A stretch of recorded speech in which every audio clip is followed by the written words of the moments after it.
વિગતવાર સમાચાર જોઈશું, પરંતુ તે પહેલા આપને બતાવીશું સૌરાષ્ટ્રની 50 ખબરો ફટાફટ અંદાજમાં। રાજકોટમાં કોરોનાના 21 કેસ નોંધાયા છે, 2 લોકોના મોત। રાજકોટમાં સંક્રમિતોની સંખ્યા 12,861 થઈ। રાજકોટ સિવિલ હોસ્પિટલના કોરોના વોર્ડમાં દર્દીએ ડોક્ટર નર્સ પર ફેંક્યું બાટલાનું સ્ટેન્ડ, એક દર્દીને માથામાં આવ્યા 4 ટાંકા। રાજકોટ એમ્સ મેડિકલ કોલેજનું લોકાર્પણ, કેન્દ્રીય આરોગ્ય મંત્રી અને સીએમ કાર્યક્રમમાં જોડાયા।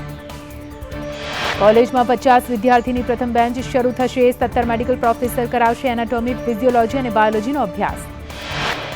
રાજકોટ એમ્સ નિર્માણ કાર્યના 19 પૈકી 4 પ્લાન મંજૂર। હોસ્ટેલ બિલ્ડિંગ ડાયરેક્ટર બંગલાનો પ્લાન મંજૂર। રાજકોટ એમ્સમાં ગરીબોને સસ્તામાં મળશે સારી સ્વાસ્થ્ય સેવા। ₹10માં નિદાનની સાથે બેડનું ભાડું પણ રહેશે ₹35। 10 દિવસ સુધી દર્દી સહિત 2 વ્યક્તિને ₹375માં અપાશે ભોજન। 13,000નું ઇન્જેક્શન મળશે માત્ર ₹800માં। કચ્છમાં વરસાદી વહેણ પર દબાણ થતા મિર્જાપર હાઈવે પર લોકોનો ચક્કાજામ, કલેક્ટરને આવેદનપત્ર અપાયું। આજથી સૌરાષ્ટ્ર યુનિવર્સિટીની પરીક્ષા, BA, BBA, LLB સેમેસ્ટર 5ની પરીક્ષા, BSc IT, MSc IT અને MPM સેમેસ્ટર 3ની પરીક્ષા। ભાવનગરના વિવિધ વિસ્તારમાં આજથી 3 દિવસ સવારે 7 થી બપોરે 1:30 વાગ્યા સુધી વીજકાપ રહેશે। જૂનાગઢના હાર્દિસ્તામાં મહાત્મા ગાંધી રોડની ખખડધજ હાલત અંગે વેપારીઓ દ્વારા મનપા કમિશનરને આવેદન, તાત્કાલિક રોડ બનાવવા માટે માંગ કરાઈ। જૂનાગઢની નદીઓમાં ફેલાતા પ્રદૂષણ અંગે GPCB દ્વારા નક્કર કાર્યવાહીની ધારાસભ્ય ભીખા જોશીની માંગણી। રાજકોટ મનપા ચૂંટણીનો ગરમાવો, ગાયત્રીબા વાઘેલાએ કહ્યું ટૂંક સમયમાં ધડાકો થશે। 80% કોંગ્રેસ કોર્પોરેટર સંપર્કમાં હોવાનો ભાજપે દાવો કર્યો હતો। વિપક્ષી નેતા પરેશ ધાનાણીના ગઢમાં ગાબડું, સાવરકુંડલા તાલુકા પંચાયત પ્રમુખ રાઘવ સાવલિયાનું કોંગ્રેસમાંથી રાજીનામું। જૂનાગઢમાં જિલ્લા પંચાયતની મુદત પૂર્ણ, કાલથી વહીવટીદાર સંભાળશે શાસન। ભાવનગર જિલ્લા પંચાયતના સભ્યની 5 વર્ષની ટર્મ પૂર્ણ, કાલથી વહીવટદારનું રાજ થશે શરૂ। સ્થાનિક સ્વરાજ્યની ચૂંટણી પહેલા જીતુ વાઘાણીની ભાવનગર મુલાકાત, કાર્યકરોને કહ્યું પેજ જીતશે તે બૂથ જીતશે, બૂથ જીતશે તે વોર્ડ જીતશે। વઢવાણના ખેડૂતોનો નકલી બિયારણ મળ્યાનો આરોપ, એક્સપાયરી ડેટનું જીરુનું બિયારણ આપ્યાનો આરોપ। લેબલ બદલી નકલી બિયારણ પધરાવવાનો ખેડૂતોનો આક્ષેપ, 150 એકર જમીનમાં જીરુનો પાક નિષ્ફળ ગયો છે, પોલીસ ફરિયાદ કરાઈ। કોડીનારના ખેડૂતોને ઘઉંનું નબળું બિયારણ મળતા નુકસાન, હલકી ગુણવત્તાનું બિયારણ આપનાર સામે કાર્યવાહીની માંગ। મોરબી યાર્ડમાં મૂકેલી જણસને માવઠાથી નુકસાન બાદ યાર્ડ 19 અને ખેડૂતોને 7 લાખના ચેક આપી સહાય કરાશે। ગીર સોમનાથના કોડીનારમાં બંધ સુગર મિલની જમીન ફાળવવા મુદ્દે ખેડૂતોએ મિલના દરવાજે ઉપવાસ કરી નોંધાવ્યો વિરોધ।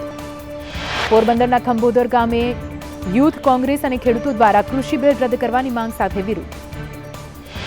રાજકોટ બેડી યાર્ડમાં એક જ રાતમાં મગફળીની 1.25 લાખથી વધારે ગુણીની આવક નોંધાઈ છે। હાલ મગફળીનો ભાવ 900 થી 1080 થયો। હળવદના સુંદરગઢમાં પેપર મિલથી જમીન પર્યાવરણને નુકસાન અંગે ખેડૂતોનું મામલતદારને આવેદન, આંદોલનની ચીમકી ઉચ્ચારી।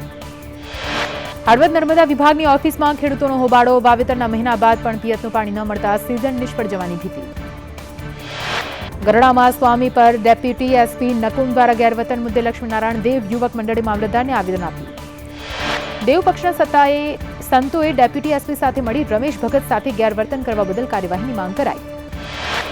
બોટાદમાં ગરડા ગોપીનાથ મંદિર વિવાદ મુદ્દે અલગ અલગ જગ્યાએ આવેદન આપવામાં આવ્યા। મુખ્યમંત્રીને લખાયો છે પગલાં લેવા માટે પત્ર। પોરબંદરના આદિત્યાણામાં ભીમા દુલા પર ફાયરિંગ કેસમાં હથિયાર વેચનારો સરફરાઝ મામદ પિસ્તોલ સાથે ઝડપાયો। મોરબીના હળવદમાં નશાની હાલતમાં એક શખ્સનું યુવતી સાથે દુષ્કર્મનો વિડીયો બનાવી બ્લેકમેલ કર્યાનો આરોપ। મોરબીના ખાટકીવાસમાં ફાયરિંગના કેસમાં બંને પક્ષે 24 લોકો સામે ફરિયાદ, ફાયરિંગમાં બંને પક્ષે એકના મોત નીપજ્યા। ભાવનગરની વલ્લભીપુર સરકારી હોસ્પિટલ બિસ્માર હાલતમાં છે, સુવિધાઓના અભાવે દર્દીઓ થયા પરેશાન। સુરેન્દ્રનગરના લીંબડીના ઉઘલ અને લિયાદ ગામની સીમમાં ખનીજ ચોરી ઝડપાઈ, 28 લાખનો મુદ્દામાલ જપ્ત। રાજકોટમાં જેતપુરની ભાદર કેનાલમાંથી અજાણ્યા પુરુષનો મૃતદેહ મળી આવ્યો છે, પોલીસ તપાસ હાથ ધરાઈ। મોરબીના હળવદમાં નર્મદા કેનાલમાંથી મળી આવી લાશ, સ્થાનિકો દ્વારા લાશને બહાર કઢાઈ, પોલીસ તપાસ શરૂ।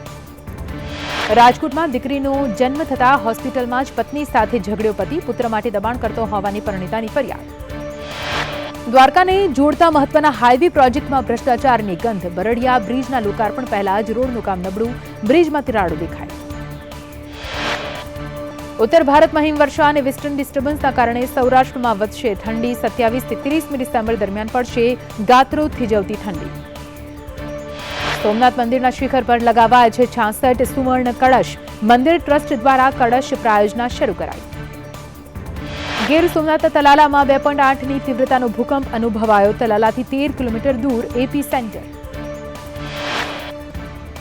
જૂનાગઢના માંગરોળના ખોદડા ગામને કૂવામાં પડેલા સિંહનું રેસ્ક્યુ કરવામાં આવ્યું. સિંહને એનિમલ કેર સેન્ટરમાં મોકલાયો. ગીરના ગ્રામ્ય વિસ્તારમાં સાંજના સમયે ચઢી આવી સિંહણ. દુકાનદારે બનાવ્યો સિંહનો વિડીયો. જૂનાગઢની શાન ગણાતું નરસિંહ મહેતા સરોવર દૂષિત પાણીથી ખદબદતું. સેંકડો માછલીના મોત બાદ જીવદયા પ્રેમીઓમાં રોષ. રાજકોટના પાદરે સિંહ પરિવારના મુકામ.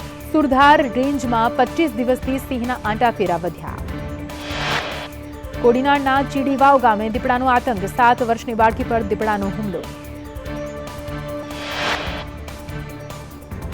સૂત્રાપાડામાં પણ 7 વર્ષની બાળકી પર હુમલો કરનારો દીપડો પાંજરે પુરાયો છે. સોડજ અને બરોડાની સીમમાંથી દીપડો ઝડપાયો.